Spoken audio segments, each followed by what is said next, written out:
The enemies of truth and justice know who the real leaders are before the people do. Discharged shots at him from apparently very close range. As I turned around quickly, and the next thing I saw was Malcolm falling back in a dead faint. We were part of a continuous slave trade. The police are slave catchers. The district attorneys are slave catchers.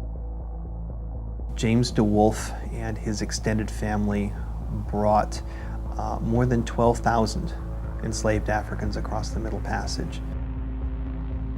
I was 4 streets down from where the line of police officers were, and then I got hit.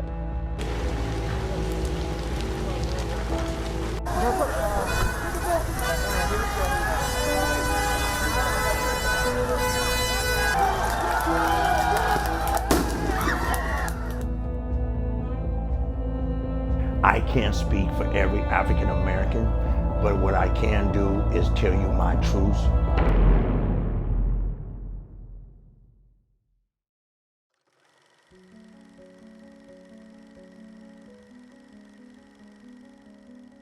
My name is Abdelmalik Ali. I'm a child of the 60s, meaning that when Dr. King was assassinated, for example, I was 9 years old. My name is Zahra Billoo. I am the Executive Director of the San Francisco Bay Area Office of CARE, the Council on American Islamic Relations. My name's Nia. I'm 17 and I'm a senior. My name is Sianai Washington. I'm 17 years old and I've been living in San Jose all my life. My name is India Davis. I'm currently a senior. I was born under the name of John Ellis King. However, I detest that name because I know that name doesn't stand for nothing. And if whatever it stands for, it came from a slave owner.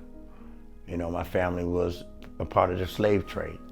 And but since my conversion into Islam, I changed my name to Taqi Alameen, which means one who fears the Most High God.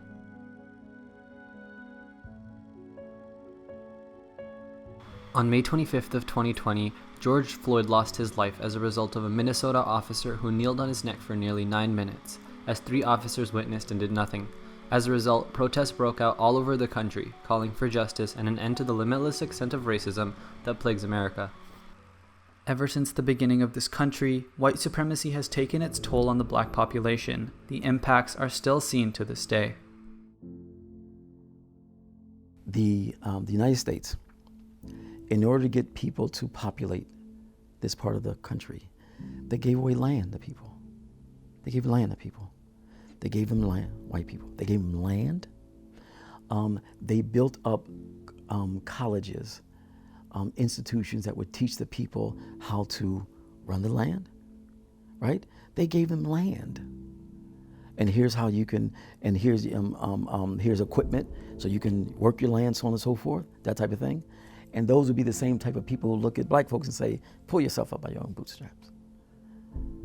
Well, then, if that's what you did for white folks. What about the people who were working for over 200 years without any salary? Give them some land. What happens is that they will give tokens, if you will, to a few of our people, and then think that, and put that out front to make it appear that we're making progress. But like 62% of my people are in poverty.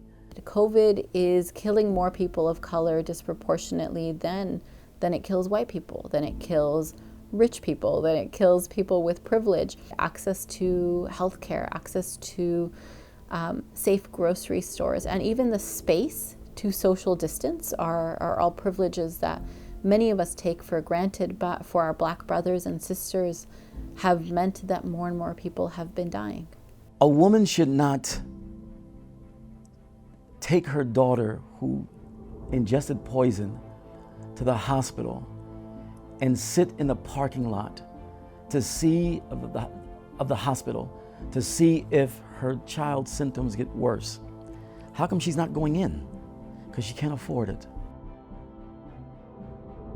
The Black community has long been affected negatively and unfairly in the economic, medical, and social sense.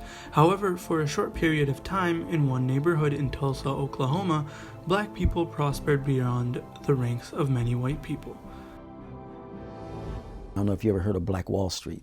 Black Wall Street was like the epitome, you know what I'm saying, of Black people and self-determination. 300 grocery stores and their own bus system and wow, what was it? I mean, I had the whole numbers. I mean, Black Wall Street was just incredible, right? It was destroyed. It was destroyed by white folks. It was even bombed from the air. So they didn't say, "Oh, good job, Black folks, you guys did a good job." They didn't say that. They were threatened by the fact that we were doing something for ourselves. So you just want us poor? Yeah. However, tactics used to destroy Black communities weren't limited to attacking and bombing. Rather, a more subtle approach was used. Drugs and violence were systemically introduced to Black communities over time to slowly dismantle stability, increasing disruption and fragility. Every city across this country where there was an uprising, those cities became drug infested.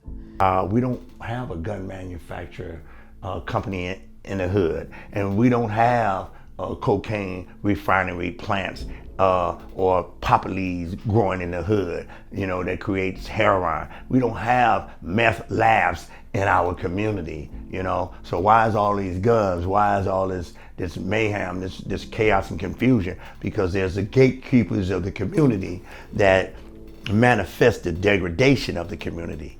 Oakland, where I live now, for example, was actually the base of the Black Power movement, and not long thereafter, Oakland became drug infested. As the increase of drugs and violence took root in Black communities, there was now a reason for crime rates to spike as well. More and more Blacks were imprisoned, feeding them into an unfair slavery machine, the prison system. So up under the 13th Amendment of the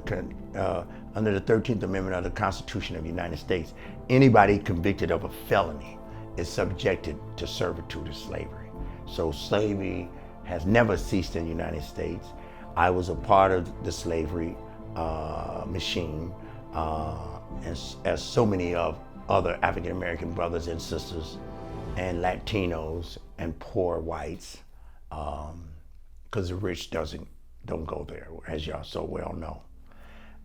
It's a very well-oiled machine that I was up under. And a lot of prosecution, a lot of mental and physical abuse. It's nothing to write home to mom about, but you have to write home to somebody. In their minds, they're saying we have to use the prison system because, again, we get them in the prison and they can be our slaves. Literally, they can be our slaves. That means any entity within the system that facilitates the imprisonment of Black bodies are slave catchers. The police are slave catchers. The district attorneys are slave catchers.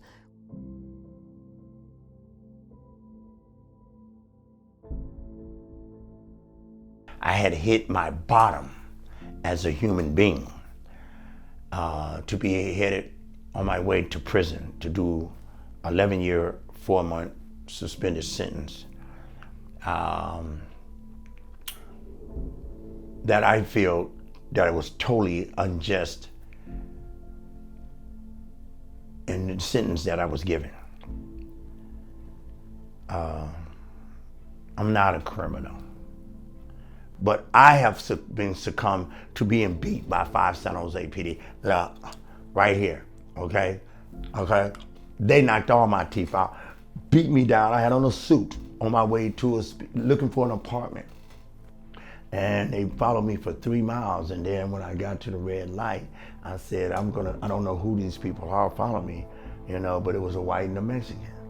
And then when I got to it turned yellow, I went across and they caught them in the red. And that's when I knew they was really the police, because the lights started flashing and they bumped me, right? And at that time, I was too afraid to just stop anywhere. So I took them on a high-speed chase until I got somewhere where it was very lit up, you know, and this was, you know, was a lot of people, and then I stopped.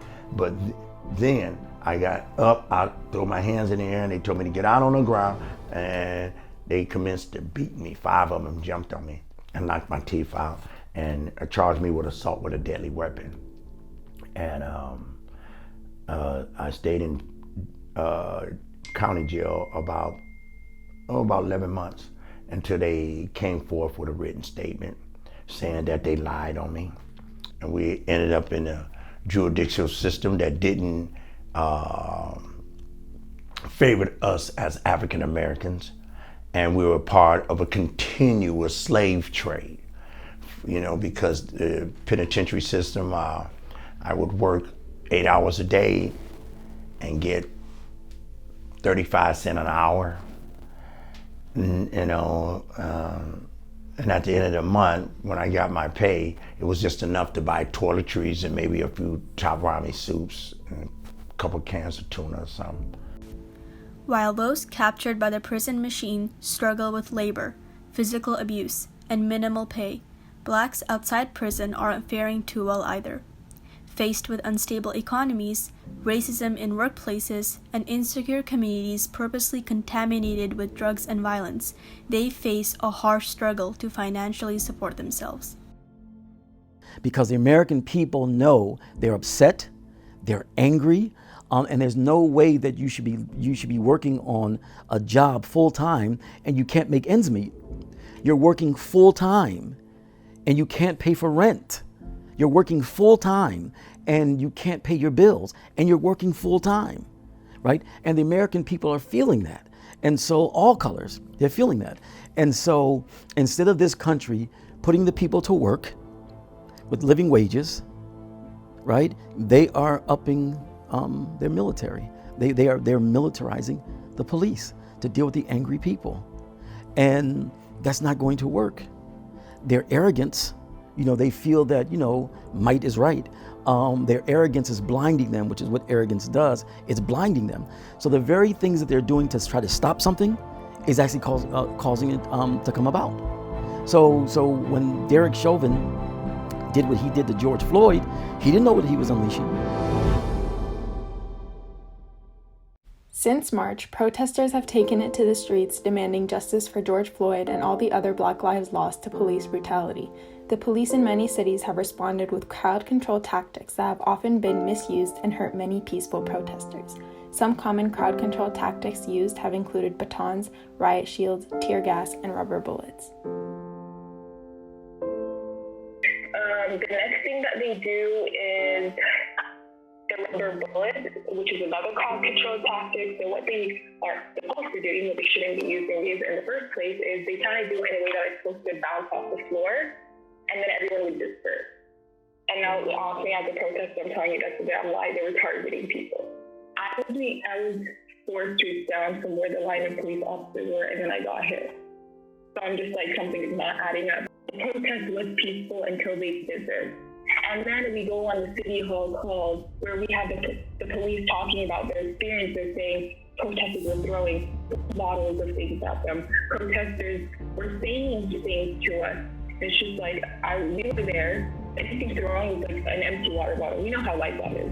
But here they are with like shields, like they're in the army, for protection, and we have nothing except our clothes and empty like a Gatorade bottle, and they're seeing us as a threat. As millions of protests sprouted across the country, some have turned violent. While most protesters truly marched for the Black Lives Matter cause, some have attended to merely spread chaos and wreak havoc in an order to delegitimize the movement. As a result, much of the chaos that was instigated was admonished by those who were fighting for the cause.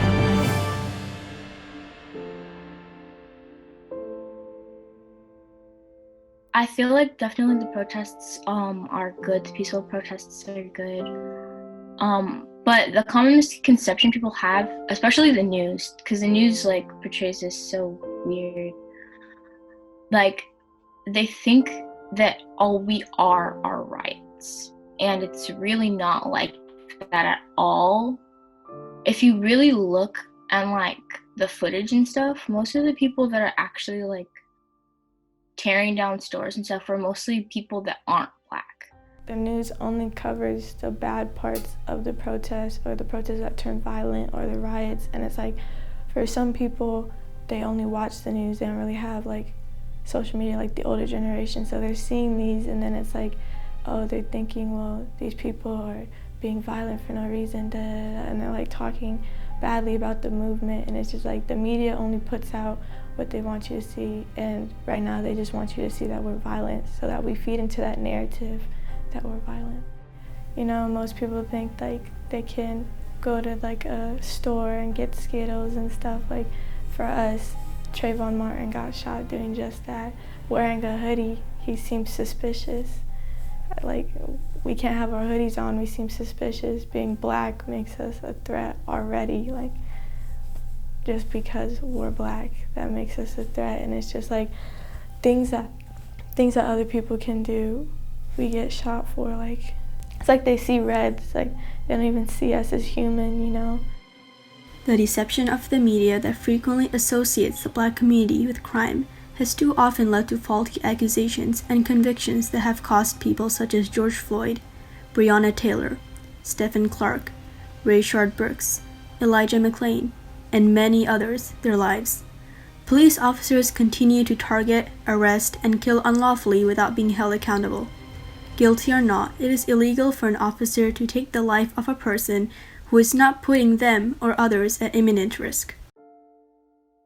Right now, police officers can kill someone and not be held accountable. Police officers can use excessive force and not be held accountable. They can use what they call non-lethal projectiles and fire those into crowds and hurt people, and there's no consequences. And so a big part of our advocacy over the years, and really important right now, is saying, hey, how do we rein in the power that police officers have, because they shouldn't be above the law. Police in the United States kill a staggering amount of civilians in comparison to other wealthy countries, and yet many major cities continue to pay out millions of dollars each year to settle lawsuits against police officers, too often without firing officers who have been repeatedly sued. How much money for the wars? Roughly about $10 trillion on the wars. $10 trillion.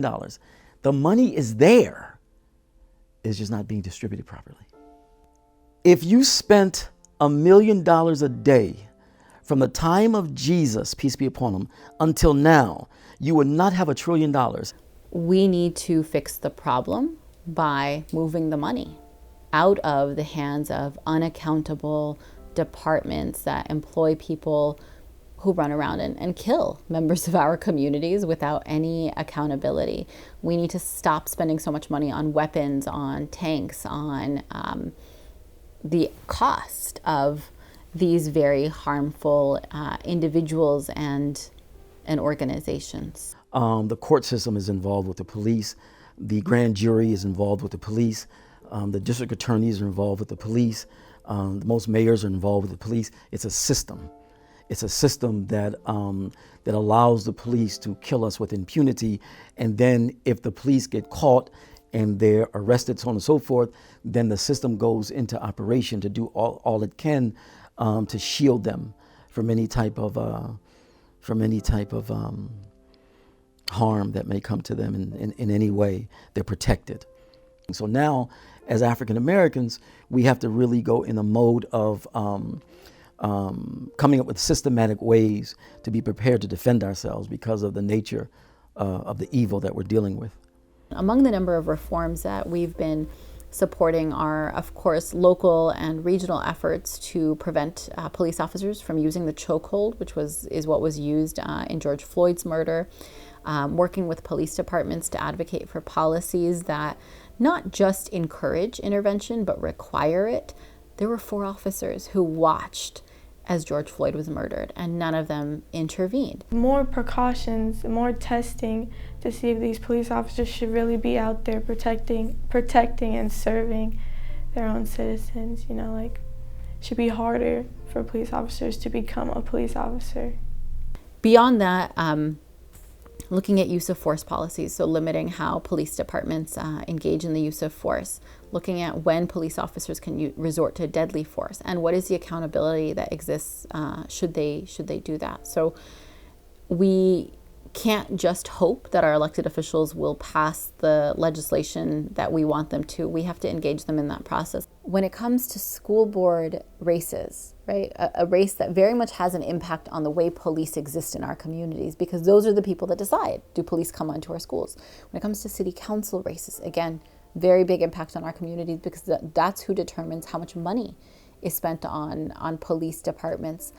In many, many cities, mayors are the ones who make the hiring and firing decisions on police chiefs, right? So all of these local races are oftentimes determined by just a couple of dozen votes. And so for someone that's like, oh, my vote may not matter among the millions, on the school board, it could be a difference of just a couple of dozen votes. And so it's important that people vote and that they bring out their family and friends to vote, because if we don't, then the people making the decisions aren't going to be the ones that we choose. Over time, racism infiltrated not only the policing, educational, and occupational systems, but even the media and music, skewing the image of Black people for all audiences. The music changed. Like, we used to listen to freedom songs, freedom music, right? Say It Loud, I'm Black and I'm Proud by James Brown. The music got filthier. The movies changed, whereby we used to look at, on the movie screen, we used to see militants, and then all of a sudden they were drug dealers and pimps. And so basically things were corrupted. Like, if they're gonna show Black representation, it shouldn't always be like kids with a dad in jail, or like a thug-like boyfriend, or like stereotypical Black things. I said that if you ask anybody, are there more Black professional doctors in this country or more Black professional athletes? At least 90% of the people, the 10 people, 9 out of 10 people you ask, they'll say, oh, more Black professional athletes. That's the image that we're readily given. And there's more Black professional doctors. And so image is critical. Image is very critical. The picture that you have of yourself in your mind is how you will act. The picture that you have of yourself in your mind is how you will act. So if the picture you have in yourself in your mind is that all you are is an athlete, a giant muscle, then that's how you're going to act. You don't know that the traffic light was a Black man's doing. The gas mask was a Black person's doing. You won't see yourself as inventors. You see yourself only as just this one particular thing. And that's criminal. That's criminal, When I was younger, I could definitely say that watching TV, I saw mostly people that didn't look like me. Usually like little kids that had straight hair, and that I would always feel insecure about my hair, and I would always want it straightened all the time when I went to school. And most of the people were lighter skinned. So then there was a point in time when I was younger that I always wished I had lighter skin. But now none of that really affects me. I've had a teacher ask me if my hair is real, or if it's fake, and also tell me, she jokingly said, can I take a picture of your hair so I can show my hairdresser what I want my hair to look like? And it's just this is natural, it's not fake. It's just an example that they like to appropriate our culture, Even in institutions like schools, which many regard as a safe place, are filled with inequality and disparities in the resources and courses provided to Black students. You know how important it is for a Black person to see another Black person teaching trigonometry? Because they steer us away from the sciences, because you can't build without science. So they literally steer us away from the sciences, literally. They have schools, like high schools, and it's apartheid. As soon as you deal with the AP classes, it could be 60% Black, 75% Black. As soon as you deal with the AP classes, 2% Black. Same school, same high school, up in Oakland, all over, right? As soon as you deal with the trig, right? 2% Black. Being Black in my community, you have to go out of your way to find programs for Black students, or I mean, the school may approach you and they may be like, hey, since you have like a 3.5, here's this award, but it's like, it's not really anything that's like publicized. It's all private and it's amongst a whole bunch of other Black students. There was an incident where I was sitting in class and my teacher, she said, Blacks and Latinos are like this compared to everybody else. And nobody else spoke up. My sophomore year, I was with some friends I used to hang out with, and we happened to have the same English teacher, and we were talking about like an essay we had did, and he asked me what I got on my essay, and I happened to get a perfect score, and he didn't. And he was like, well, the only reason you probably got a perfect score is because you're Black and the teacher's white and he's scared of you. And it's just like, what am I gonna do? I mean, I'm a teenager. Like, what am I gonna do to a teacher? He's older, he's like buff, like, what am I gonna do, you know? Every student should be given equal opportunities at school, but evidently that is not the case. Black families and parents have taken it upon themselves to teach and prepare their kids on how to face the outside world. As a single father, as a Black man, I have to teach my son some basic survival skills. The best thing I can give him is La ilaha illallah Muhammad Rasulullah. But I also have to give him some more skills in order for him to survive in this racist KKK America. Because he's gonna be affected. He's gonna be affected on every level of his life journey. And the best thing I can do is to prepare him to defend himself physically, mentally, morally, academically, and economically. Those tools are gonna be like weapons for him to sustain himself. I'm gonna have to put him around other young brothers who will really have his back and say, no, we're not doing this. I love you, you my brother, we're going this way. It becomes your lifestyle. Like, my mom would tell me, like, don't wear a hood outside. And like, when I was younger, I'd wonder why, but now that I'm older, it's like, okay, I see why she didn't want me to wear a hood. Like, they told me, like, you're not the same as your other friends, you know, there are things that you're gonna go through that your friends aren't gonna go through. They taught me about, like, when I get to like this age, when I'm older, like, don't hold court on the side of the road, like, you know, wait, follow everything the police officer says, and then do what you need to do legally later. And like, what to do if you get pulled over, keep your hands on the wheel all times, don't make sudden movements, you know, things like that. They always told me to like make sure that I had my wallet on me, just in case like someone anywhere could just like stop me for no reason and like check me or like even take me somewhere. So they always like told me to like make sure I had my wallet on me, and they taught me like about like the police brutality and all what that was, and I didn't really know at the time. I was like 8, so yeah. And I had like older siblings that taught me all that stuff as well. Social psychologists talk about that, the 3 institutions that impact children the most: the home, the church, and the school, right? So we have to get control of those 3 things. We have to get control of those 3 things: the home, the masjid, the schools. Very critical. But we have to turn our homes into schools so that our children are growing up in an environment where they're being taught about the struggle, and they're being taught not only about the struggle, but they're being taught about the importance of them growing up and making some type of contribution to it. Every generation has to push us closer to the goal. They don't want us to have community control, because community control, it reeks of, in their minds, independence, right? So we come up with our own definitions. We come up with our own definitions of beauty, our own definitions of success, our own definitions of life.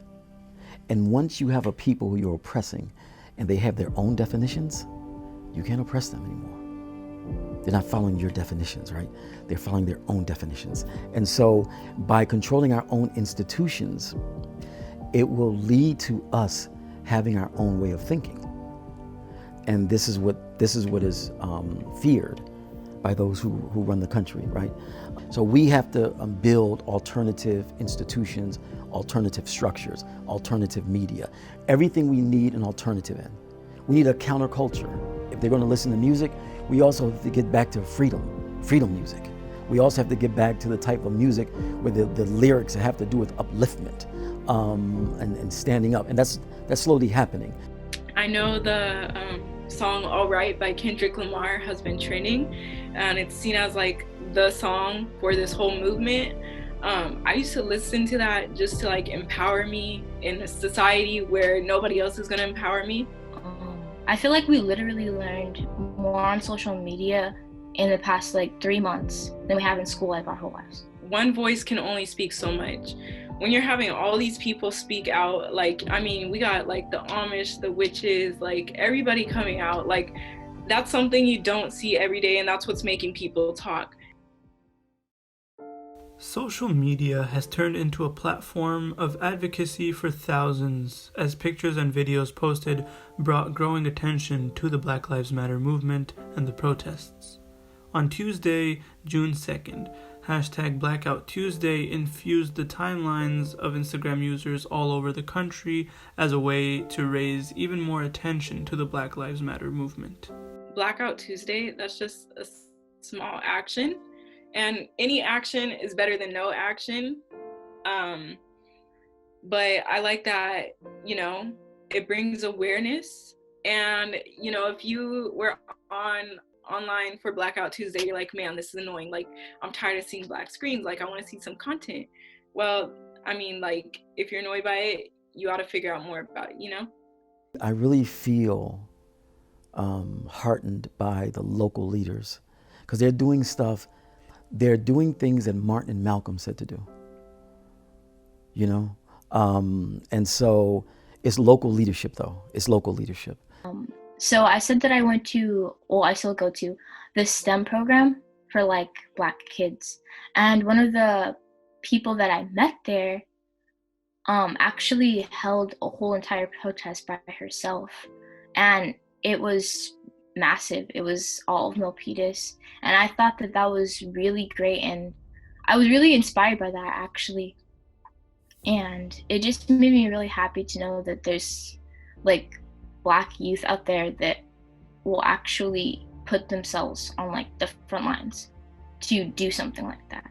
It makes me feel good to know that the other communities are rallying around when they really didn't have to. They're using their voice and their privilege to help us. And I'm very thankful, like seeing my friends and everybody on social media posting about it. It seems like every day, every week. And it's just like, I mean, it's not like I'm not used to it. I'm used to seeing us getting killed. It's just sad that I have to be used to it. It's sad that, like, you know, we all have to keep talking about Black Lives Matter. They should have mattered from the start.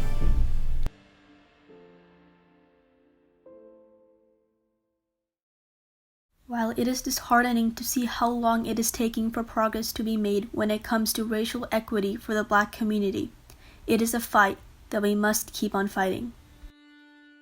I hope that people will stay engaged in this issue. We know that the news cycle ebbs and flows, but that police killing is as consistent as apple pie in this country. It is something that predates our lives, and without our constant, sometimes uncomfortable engagement and advocacy will continue. And so I'm hopeful that this isn't just a summer 2020 interest, but rather something that we are committed to finding transformation on.